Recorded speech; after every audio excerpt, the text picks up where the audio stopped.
Greetings, folks. Nice to see you today. I'm Dustin Cormier, and welcome to How to Rock Astrology. Today we're going to be continuing our series on the divine forces of the Lunar Nakshatras, as portrayed in the Vedas, by Radhe. Radhe gives her faithful account of her research on the portrayal of the nakshatras in the classical Vedic and Puranic literature. And that's what we're kind of chasing through today. If you want to check out the previous episode on this part of the series, we gave a little bit of a preface as to Radhe, her stance as a sidereal Rashi astrologer. She's actually got another book entitled Your Healing Stars, Volumes 1 and 2. And it gives a sort of sidereal Rashi approach to all things Jyotisha. And I also mentioned that, I am a tropical Vedic astrologer, which means I use the Western tropical measurements. I don't bring them back 24 degrees like the sidereal Vedic Rashi astrologers do. And so, while that's true, that's not to say that authors who do diligent research into the nature of the nakshatras, especially when their research comes from the Vedas themselves, even if, because the Vedas existed 3,000-4,000 years before Parashara astrology was even practiced. So, any author that gives some insight into their derivation of the nakshatras from the Vedas themselves are useful to us as tropical Vedic astrologers. We have to keep in mind the bias, which this author actually is really big into. She tries to get the essence of the nakshatra without considering their Rashi implications. Although she does interpret it, her method is sidereal astrology. With that being said, there's still much to be gained from this reading. You just have to keep in mind, as tropical Vedic astrologers, that we will have to bleach to the bones the Vedic essence of the nakshatras, and to separate them from any Rashi aspect implications, because these two things aren't necessarily correlated. So we talked about that in the previous episode too. Now we are going to get into Radhe's introduction into her conception of the nakshatras. So this is the beginning of the introduction of the 27 divine forces of the lunar nakshatras. The lunar nakshatras, a unique and foundational aspect of Jyotisha meaning the science of the light. The nakshatras are deeply embedded in all aspects of the Indian culture.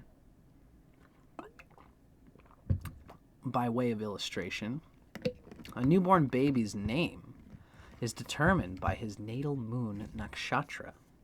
Arranged marriages are predicted on the symmetry of the couple's moon nakshatras. And birthdays are celebrated around the time of birth when the moon returns to its natal nakshatra placement rather than on the actual day of birth. According to ancient legends, the nakshatras are feminine in gender, while the planets and the two luminaries, the sun and the moon, are considered to be the masculine agency. In the Shatapatha Brahmana, the moon is likened to a male Gandharva, a celestial musician, and the nakshatras to apsaras, or female celestial dancers. For, as a Gandharva, the moon, indeed, went forth with the stars as the apsaras his mates. That quote comes from the Satapatha Brahmana. Verse 9. Similarly, the Puranic texts portray the nakshatras as the moon's virtuous wives, known as the nymphs of the lunar constellations, which were called by their names and had children or stars who were brilliant through the nakshatra gods' great splendor. So, similarly, a planet traversing a nakshatra is impregnated by its creative faculty, Shakti, and infused with its nature, attitude, and agenda of the nakshatra. In effect, nakshatras are energetic matrices in the sky through which a planet operates when expressing its life force. The bones of the nakshatra mythos and personality and characteristics are the bones upon which the consciousness of a planet in its Rashi persists. I gave the example in my previous episode of someone who could be born in the sign of Virgo, who is in the nakshatra of Magha, versus someone who's born in Leo, who's born in the nakshatra of Magha. The Magha soul will share similar themes, but Virgo will deal with Magha nakshatra differently than a Leo will deal with Magha nakshatra, especially in regards to the planet. The sun would do much differently with Leo Magha than it would with Virgo Magha. But it'd probably do better in Leo. But Mercury might do more with Magha nakshatra in Virgo than it would in Leo. These are things to consider. Now this next little chapter is on the sacred lore, symbols, and Brahmanic rites and rituals. This book, The Divine Forces of the Lunar Nakshatras, places a particular emphasis on those legends and myths recounted in the Vedas. Although a departure from other authors on the subject, this approach is imperative on several fronts.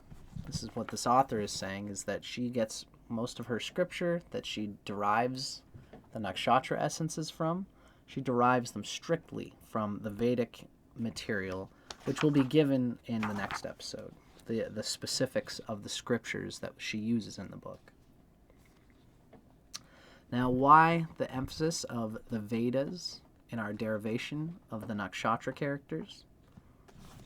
Firstly, a handful of the nakshatra devatas fade into the background in later Puranic literature.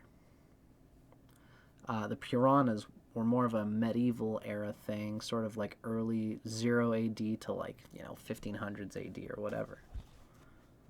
So those are the Puranas. And many of the nakshatra devatas fade into the background in the Puranic literature. As for those Vedic devatas fortunate enough to maintain a prominent ranking in the Puranas, the early characterization is often diffused or transformed. For example, Rudra's foremost and nearly exclusive Rig Vedic acclaim is as a healer and a lord of physicians, that's Vaidyanatha, a role not prominent in the Puranas. Rigvedic Varuna, famed as the controller of cosmic law, is stripped of that title during the post-Vedic era, although he retains his close association with the cosmic waters. So this is an example of how the gods in the ancient Vedic sense is really what the nakshatras get their essence from, while the stories of the Puranic literature don't always correlate with the nakshatra source essence of the Vedic derivations. With the passage of time, close comradeships are also dissolved. This happens to the tight-knit Vedic alliance between Indra and Agni, Indra and Vayu, Soma and Agni, and others. Kinships are often modified as well. For example, Kashyapa assumes Daksha Prajalpati's place as Aditi's husband, and Dharma and Vasu become the parents of the Vasus, who are seemingly parentless in the Rig Veda.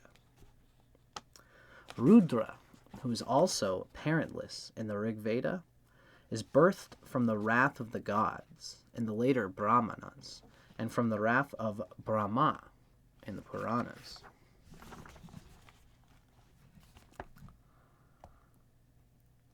It's little surprise to find a fluid and evolving mythosphere as one progresses from the Vedas to the Vedas are the most ancient source citation.